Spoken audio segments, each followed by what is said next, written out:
रविवार 2025 सकाळର मुख्य खबरକୁ ସତ୍ୟପାଠରେ ସ୍ୱାଗତ। ଆସନ୍ତୁ ନଜର ପକାଇବା ଆଜି ସକାଳର 30ଟି ବଡ଼ ଖବର ଉପରେ। ପାକିସ୍ତାନ ସହ ତୁରନ୍ତ ଅସ୍ତ୍ରବିରତି ନେଇ ଘୋଷଣା କଲେ ଭାରତ ସରକାର। ପାକିସ୍ତାନ ସହ ତୁରନ୍ତ ଅସ୍ତ୍ରବିରତି ପାଇଁ ଭାରତ ରାଜି ହୋଇଥିବା ସହ ଏହା ଶନିବାର ସନ୍ଧ୍ୟା 5ଟାରୁ କାର୍ଯ୍ୟକାରୀ ହୋଇସାରିଥିବା ସରକାରଙ୍କ ପକ୍ଷରୁ କୁହାଯାଇଛି। ତେବେ ଏନେଇ ଆମେରିକା ରାଷ୍ଟ୍ରପତି ଡୋନାଲ୍ଡ ଟ୍ରମ୍ପ କହିଥିଲେ ଯେ ଆମେରିକାର ମଧ୍ୟସ୍ଥତା ପରେ ଉଭୟ ଦେଶ ତୁରନ୍ତ ଅସ୍ତ୍ରବିରତି ପାଇଁ ରାଜି ହୋଇଛନ୍ତି। ସୂଚନାଯୋଗ୍ୟ, ପହଲଗାମ ଆତଙ୍କୀ ହମଲା ପରେ ଭାରତ ପକ୍ଷରୁ ଅପରେସନ ସିନ୍ଦୁର ଅଧୀନରେ ପାକିସ୍ତାନ ଏବଂ ପିଓକେରେ 9ଟି ଆତଙ୍କୀ ଆଡ୍ଡାକୁ ଧ୍ୱଂସ କରାଯାଇଥିଲା। ଅସ୍ତ୍ରବିରତି ପାଇଁ ଭାରତ ପାକିସ୍ତାନ ରାଜି, ସୂଚନା ଦେଲେ ଡୋନାଲ୍ଡ ଟ୍ରମ୍ପ। ଭାରତ ଏବଂ ପାକିସ୍ତାନ ଏକ ପୂର୍ଣ୍ଣ ଏବଂ ତୁରନ୍ତ ଅସ୍ତ୍ରବିରତି ଘୋଷଣା କରିଥିବା ଆମେରିକା ରାଷ୍ଟ୍ରପତି ଡୋନାଲ୍ଡ ଟ୍ରମ୍ପ ଦାବି କରିଛନ୍ତି। ସେ କହିଛନ୍ତି ଯେ ଦୀର୍ଘ ସମୟର ଆଲୋଚନା ପରେ ଉଭୟ ଦେଶ ଅସ୍ତ୍ରବିରତି ଘୋଷଣା ପାଇଁ ରାଜି ହୋଇଛନ୍ତି। ଏଥିସହିତ ଏଭଳି ପରିସ୍ଥିତିରେ ଉଭୟ ଦେଶ ମହାନ ବୁଦ୍ଧିମତ୍ତାର ପରିଚୟ ଦେଇଥିବାରୁ ଅଭିନନ୍ଦନ ଜଣାଇଛନ୍ତି। ସୂଚନା ଥାଉ କି ପହଲଗାମ ଆତଙ୍କୀ ହମଲା ପରେ ଭାରତ ଅପରେସନ ସିନ୍ଦୁର ମାଧ୍ୟମରେ ପାଲଟା ଜବାବ ଦେଇଥିଲା। ପାକିସ୍ତାନ ବାୟୁସେନା ଘାଟିରେ ବ୍ୟାପକ କ୍ଷୟକ୍ଷତି। ଭାରତର ସେନା ଘାଟି ଓ ଜନବସତି ଅଞ୍ଚଳକୁ ଟାର୍ଗେଟ କରି ପାକିସ୍ତାନ କରିଥିବା ମିସାଇଲ ମାଡ଼ର କଡ଼ା ବଦଲା ନେଇଛି ଭାରତ। ପ୍ରତିଶୋଧ ସ୍ୱରୂପ ଭାରତ ପାକିସ୍ତାନର ରହିମ ୟାର ଖାନ ବାୟୁସେନା ଘାଟିରେ ଆକ୍ରମଣ କରିବା ପରେ ବ୍ୟାପକ କ୍ଷୟକ୍ଷତି ହୋଇଛି। ଭିଡିଓରେ ଦେଖିବାକୁ ମିଳିଛି ଯେ ସେନା ଘାଟିର କାନ୍ଥ ଓ ଛାତ ଭୁଶୁଡ଼ି ପଡ଼ିଛି। ବୁଧବାର ଠାରୁ ପାକିସ୍ତାନ ଭୀରୁ ଭଳି ଭାରତର ଜନବସତି ଅଞ୍ଚଳକୁ ଟାର୍ଗେଟ କରି ମିସାଇଲ ମାଡ଼ କରିଛି। 39ଟି ସ୍ଥାନରେ ଆକ୍ରମଣ କଲା ବଲୁଚ ଲିବରେସନ ଆର୍ମି। ବଲୁଚିସ୍ତାନର 39 ସ୍ଥାନରେ ବଲୁଚ ଲିବରେସନ ଆର୍ମି ଆକ୍ରମଣ କରିଥିବା ଜଣାପଡ଼ିଛି। ଏନେଇ ବିଏଲଏ ପକ୍ଷରୁ ବିବୃତି ଜାରି କରାଯାଇଥିବା ସୂଚନା ଦିଆଯାଇଛି। ସୂଚନା ଥାଉ କି ପୂର୍ବରୁ ବଲୁଚିସ୍ତାନର ଭିନ୍ନ ଭିନ୍ନ 3ଟି ଅଞ୍ଚଳ ଉପରେ କବ୍ଜା କରିଥିବା ନେଇ ବଲୋଚ ବିଦ୍ରୋହୀ ସଂଗଠନର 3ଟି ଗୋଷ୍ଠୀ ଦାବି କରିବା ସହ ସେଠାରୁ ପାକିସ୍ତାନର ପତାକା ହଟାଇ ବଲୁଚିସ୍ତାନର ପତାକା ଲଗାଇଥିଲେ। ଅନ୍ୟପଟେ ବିଏଲଏର ଆକ୍ରମଣରେ 12 ଜଣ ପାକିସ୍ତାନୀ ଯବାନ ନିହତ ହୋଇଥିଲେ। ସରକାରଙ୍କ କଡ଼ା ଚେତାବନୀ, ଏଣିକି ଆତଙ୍କବାଦୀ କାର୍ଯ୍ୟକଳାପ କଲେ ଯୁଦ୍ଧ ବୋଲି ଧରିନେବ ଭାରତ। ଭାରତ ସରକାର ପାକିସ୍ତାନକୁ ଚେତାବନୀ ଦେଇଛନ୍ତି ଯେ ଭବିଷ୍ୟତରେ ଯେକୌଣସି ଆତଙ୍କବାଦୀ କାର୍ଯ୍ୟକଳାପକୁ ଭାରତ ବିରୁଦ୍ଧରେ ଯୁଦ୍ଧ ବୋଲି ବିବେଚନା କରାଯିବ। ଏହା ସହ କଡ଼ା ଜବାବ ଦିଆଯିବ। ଏହା ନିଷ୍ପତ୍ତି ପାକିସ୍ତାନ ସହ ଚାଲିଥିବା ଉତ୍ତେଜନା ଏବଂ ପହଲଗାମ ଆତଙ୍କବାଦୀ ଆକ୍ରମଣ ପରେ ଆସିଛି, ଯେଉଁଥିରେ 26 ପର୍ଯ୍ୟଟକଙ୍କର ମୃତ୍ୟୁ ହୋଇଥିଲା। ଏହାର ଜବାବରେ ଭାରତ ଅପରେସନ ସିନ୍ଦୁର ଆରମ୍ଭ କରିବା ସହ ପାକିସ୍ତାନର 9 ଗୋଟି ଆତଙ୍କବାଦୀ ଆଡ୍ଡାକୁ ଧ୍ୱଂସ କରିଥିଲା। ଅଧିକ ସ୍ଥାନରେ ପାକିସ୍ତାନର ଆକ୍ରମଣ ପରେ ଉତ୍ତେଜନା ଗମ୍ଭୀର ଥିବା କହିଲା ଭାରତ। ଭାରତର ପଶ୍ଚିମ ସୀମାରେ 26ରୁ ଅଧିକ ସ୍ଥାନରେ ପାକିସ୍ତାନର ଆକ୍ରମଣ ପରେ ଭାରତ ଏହାକୁ ଗମ୍ଭୀର ଉତ୍ତେଜନା ବୋଲି କହିଛି। ପାକିସ୍ତାନ ଡ୍ରୋନ୍ ଓ ଦ୍ରୁତଗାମୀ କ୍ଷେପଣାସ୍ତ୍ର ଲଢୁଆ ବିମାନ ବ୍ୟବହାର କରି 26ରୁ ଅଧିକ ସ୍ଥାନରେ ଟାର୍ଗେଟ କରିଛି। ଉଧମପୁର, ପଠାନକୋଟ, ଆଦମପୁର, ଭୁଜ ଏବଂ ଭଟିଣ୍ଡା ବାୟୁସେନା ଘାଟିରେ ହୋଇଥିବା ଆକ୍ରମଣରେ ସାମାନ୍ୟ କ୍ଷୟକ୍ଷତି ହୋଇଛି। ପାକିସ୍ତାନ ଭୀରୁ ଭଳି ମେଡିକାଲ, ସ୍କୁଲ ଏବଂ ଆବାସିକ ଅଞ୍ଚଳରେ ଆକ୍ରମଣ କରିଥିବା ନେଇ ଭାରତ ପକ୍ଷରୁ ସୂଚନା ଦିଆଯାଇଛି। ଆସିଫଙ୍କୁ ପାକ୍ ଏମପିଙ୍କ ସମାଲୋଚନା, କହିଲେ ଇଂରାଜୀ ଜଣାନଥିଲେ ଅନ୍ତର୍ଜାତୀୟ ମିଡିଆକୁ ଯାଅ ନାହିଁ। ଅନ୍ତର୍ଜାତୀୟ ମଞ୍ଚରେ ପାକିସ୍ତାନ ପ୍ରତିରକ୍ଷା ମନ୍ତ୍ରୀ ଖ୍ୱାଜା ଆସିଫ ଦେଇଥିବା ବୟାନକୁ ନେଇ ପାକିସ୍ତାନୀୟ ସାଂସଦ ତାର୍ଜ ଗୁଲ ତାଙ୍କୁ ସମାଲୋଚନା କରିବା ସହ ଦାୟିତ୍ୱହୀନ ବୋଲି କହିଛନ୍ତି। ଏହାସହ ସେ କହିଛନ୍ତି, ଯଦି ତୁମେ ଇଂରାଜୀ ଜାଣିନାହଁ ତେବେ ଅନ୍ତର୍ଜାତୀୟ ମିଡିଆକୁ ଯାଅ ନାହିଁ, ନିଜକୁ ପରିହାସର ପାତ୍ର କର ନାହିଁ। ସୂଚନା ଥାଉ କି ଭାରତୀୟ ଯୁଦ୍ଧ ବିମାନକୁ ଖସାଇ ଦେବାର ପ୍ରମାଣ ସୋସିଆଲ ମିଡିଆରେ ଅଛି ବୋଲି ମିଡିଆରେ କହି ପରିହାସର ପାତ୍ର ହୋଇଥିଲେ ଖ୍ୱାଜା ଆସିଫ। ଗଣତନ୍ତ୍ର ସହ ଅପରିଚିତ ପାକିସ୍ତାନ ନିଜ ସରକାରଙ୍କୁ ଭାରତୀୟଙ୍କ ସମାଲୋଚନା ଦେଖି ହେଉଛି ଖୁସି, କହିଲେ ବିକ୍ରମ ମିଶ୍ରି। ଭାରତର ଲୋକମାନେ ସରକାରଙ୍କୁ ସମାଲୋଚନା କରିବା ଉପରେ ପାକିସ୍ତାନୀ ସେନା ମୁଖପାତ୍ର ଅହମ୍ମଦ ଶରୀଫ ଚୌଧୁରୀ ଆନନ୍ଦ ପ୍ରକାଶ କରିବା ଘଟଣାକୁ ନେଇ ବୈଦେଶିକ ସଚିବ ବିକ୍ରମ ମିଶ୍ରି ପ୍ରତିକ୍ରିୟା ଦେଇଛନ୍ତି। ସେ କହିଛନ୍ତି, ପାକ୍ ପାଇଁ ନାଗରିକମାନେ ନିଜର ସରକାରଙ୍କୁ ସମାଲୋଚନା କରିବା ଆଶ୍ଚର୍ଯ୍ୟଜନକ ହୋଇପାରେ, ହେଲେ ଏହା ଏକ ଖୋଲା ଏବଂ କାର୍ଯ୍ୟକ୍ଷମ ଗଣତନ୍ତ୍ରର ପ୍ରମୁଖ ପରିଚୟ। ମିଶ୍ରି କହିଛନ୍ତି, ପାକିସ୍ତାନ ତାହା ସହ ପରିଚୟ ନ ଥିବା ଆଶ୍ଚର୍ଯ୍ୟଜନକ ନୁହେଁ। ପ୍ରଦେଶରୁ ମିଳିଲା ମିସାଇଲର ଭଗ୍ନାବଶେଷ। ଭାରତ ଏବଂ ପାକିସ୍ତାନ ବିବାଦ ମଧ୍ୟରେ ହିମାଚଳ ପ୍ରଦେଶର ଉନା ଜିଲ୍ଲାର ଏକ ଗ୍ରାମ ନିକଟରୁ କ୍ଷେପଣାସ୍ତ୍ରର ଅଂଶ ସଦୃଶ ଏକ ସନ୍ଦିଗ୍ଧ ସାମଗ୍ରୀ ମିଳିଥିବା ଦେଖିବାକୁ ମିଳିଛି। शुक्रवार विलंबित रात्रि रे 1:30 समय जड़े स्थानीय लोक एक जोर शब्द सेवार शुणा पाई। एने शनिवार सूचना मिलवा पर पुलिस घटनास्थल पहुंची अंचल को घेराबंदी करथिले। सूचना मुताबक गतकाली पाकिस्तान पक्षरु 26टी स्थान में मिसाइल माड़ कर माध्यमरे युद्ध साइरन बजाइबा मना, एडवाइजरी जारी कले सरकार। भारत और पाकिस्तान मध्य तिक्तता भितर गणमाध्यम युद्ध सतर्कता साइरन बजाइबा मना करछंती सरकार। केवल सचेतनता ड्राइव व्यतीत अन्य कौन कार्यक्रम civil defence air raid siren न बजाइबा गणमाध्यम एडवाइजरी जारी होईछि। एही साइरन नियमित भाव बजाइले प्रकृत आक्रमण समय लोक मैंने गणमाध्यम बाजित साइरन भावी पारती बोली आशंका करी सरकार यह एडवाइजरी जारी करछंती। ऑफिशियली भिकारी आईएमएफ $1 बिलियन लोन देवाकू नहीं कहले ओएसी।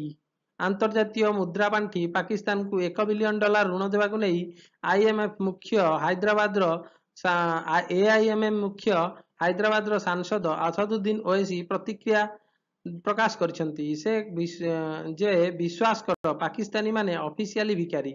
यह सह से माने आईएमएफ को मध्य समालोचना करछंती जे यह पाकिस्तान को अंतर्जातीय आतंकवादी पांठी देउची। सेहीपरि अमेरिका जर्मान और जापान एथिरे किपरि राजी हेले बोली प्रश्न करछंती। कार्यानुष्ठान बंद पाई भारत को कॉल कला पाकिस्तान। मे 12 हेब परवर्ती आलोचना। भारतर वैदेशिक सचिव विक्रम मिश्री कहते जे पाकिस्तान डीजीएमओ शनिवार अपराह्न 3:35 रे भारतर डीजीएमओ को फोन करथिले। एहा सह से कहते जे सेमानक मध्य निष्पत्ति होइतिला उभय पक्ष संध्या 5टारू स्थल आकाश समुद्र रे समस्त फायरिंग एवं सामरिक कार्यानुष्ठान बंद करदेवे। सेहिभଳି उभय डीजीएमओ मे 12 तारिख दिन 12टारे पुणी थरे आलोचना करिवे बोली सूचना दैछन्ती।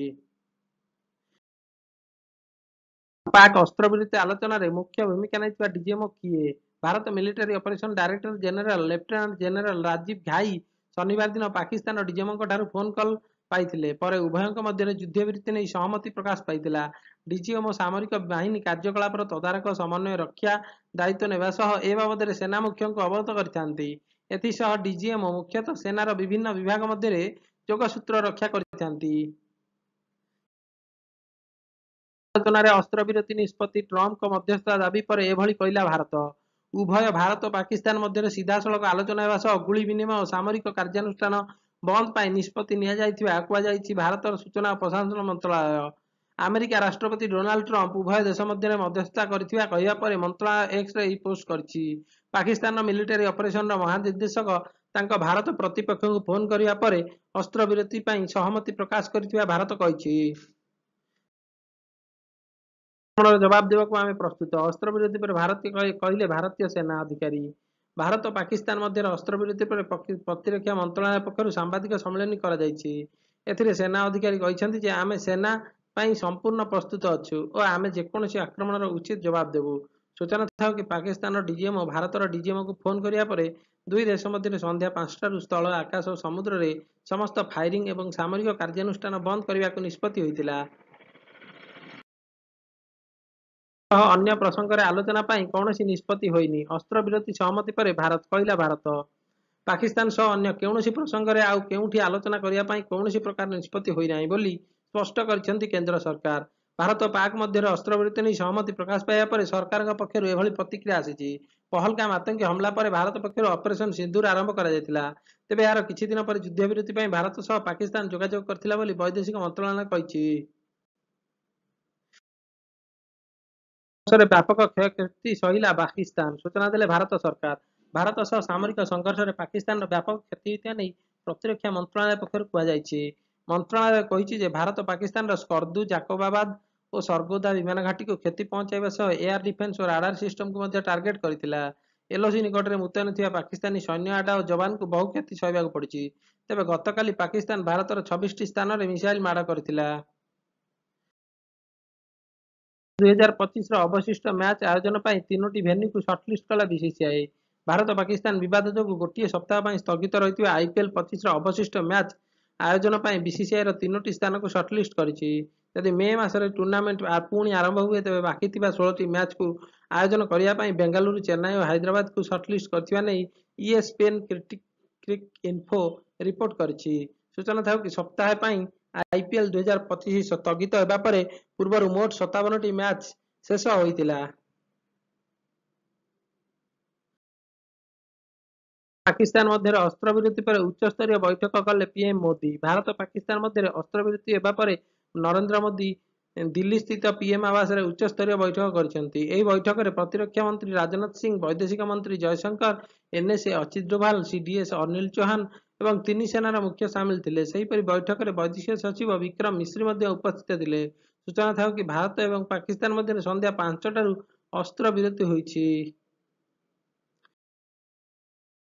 ମଧ୍ୟରେ ଅସ୍ତ୍ରବିରତି ଉଲ୍ଲଂଘନ କଲା ପାକିସ୍ତାନ। ରିପୋର୍ଟ ଅନୁସାରେ ଭାରତ ଓ ପାକିସ୍ତାନ ଅସ୍ତ୍ରବିରତି ଘୋଷଣା କରିବାର କେଇ ଘଣ୍ଟା ପରେ ପୁଣି ପାକିସ୍ତାନ ଏହାର ଉଲ୍ଲଂଘନ କରିଛି। ଅସ୍ତ୍ରବିରତିର କ'ଣ ହେଲା? ଶ୍ରୀନଗରରେ ବିସ୍ଫୋରଣ ଶୁଣାଗଲା। ପୁଣି ଜମ୍ମୁ କାଶ୍ମୀରର ମୁଖ୍ୟମନ୍ତ୍ରୀ ଓମାର ଅବଦୁଲ୍ଲା ଏକ୍ସରେ ପୋଷ୍ଟ କରିଛନ୍ତି। ତେବେ ପାକ୍ର ଯେକୌଣସି ଆକ୍ରମଣରେ ପାଲଟା ଜବାବ ଦେବାକୁ ଭାରତ ପ୍ରସ୍ତୁତ ଥିବା ପୂର୍ବରୁ କହିସାରିଛି ଭାରତୀୟ ସେନା। ସୂଚନା ଥାଉ କି ଆଲୋଚନା ପରେ ଅସ୍ତ୍ରବିରତି ନେଇ ସହମତି ପ୍ରକାଶ ପାଇଥିଲା। ଡ୍ରୋନ୍ ମାଡ଼ ନେଇ ଭିଡିଓ ସେୟାର କରି ସୂଚନା ଦେଲେ ମୁଖ୍ୟମନ୍ତ୍ରୀ ଓମାର ଅବଦୁଲ୍ଲା। ଅସ୍ତ୍ରବିରତି ଘୋଷଣାର କିଛି ଘଣ୍ଟା ପରେ ପାକିସ୍ତାନ ଶ୍ରୀନଗରରେ ପୁଣି ଥରେ ଡ୍ରୋନ୍ ମାଡ଼ କରିଛି। ଏନେଇ ଜାମ୍ମୁ କାଶ୍ମୀର ମୁଖ୍ୟମନ୍ତ୍ରୀ ଓମାର ଅବଦୁଲ୍ଲା ଭିଡିଓ ସେୟାର କରିଛନ୍ତି। ପାକିସ୍ତାନର ଡ୍ରୋନ୍ ବାୟୁସୀମା ଉଲ୍ଲଂଘନ କରିବା ପରେ ଶ୍ରୀନଗର ମଧ୍ୟଭାଗରେ ଥିବା ବାୟୁ ପ୍ରତିରକ୍ଷା ୟୁନିଟ୍ ଖୋଲିଛି। ଭିଡିଓରେ ଗୋଟିଏ ପରେ ଗୋଟିଏ ଡ୍ରୋନ୍ ମାଡ଼ ହେଉଥିବାର ଦେଖିବାକୁ ମିଳିଛି। ସେପଟେ ଗୁଜରାଟ ଓ ରାଜସ୍ଥାନରେ ମଧ୍ୟ ପାକିସ୍ତାନୀ ଡ୍ରୋନ୍ ଦେଖାଯିବା ପରେ ବ୍ଲାକ୍ଆଉଟ୍ ଜାରି ହୋଇଛି। କଚ୍ଛରେ ଅନେକ ପାକିସ୍ତାନୀ ଡ୍ରୋନ୍ ଠାବ, ସମ୍ପୂର୍ଣ୍ଣ ବ୍ଲାକ୍ଆଉଟ୍ ଲାଗୁ। କାଲି ଶନିବାର ଭାରତ ଓ ପାକିସ୍ତାନ ଅସ୍ତ୍ରବିରତି ଘୋଷଣା କରିବାର କିଛି ଘଣ୍ଟା ପରେ ଗୁଜରାଟର କଚ୍ଛ ଜିଲ୍ଲାରେ ଅନେକ ପାକିସ୍ତାନୀ ଡ୍ରୋନ୍ ଦେଖାଦେଇଛି। ଫଳରେ ଜିଲ୍ଲାରେ ସମ୍ପୂର୍ଣ୍ଣ ବ୍ଲାକ୍ଆଉଟ୍ ଲାଗୁ କରାଯାଇଛି।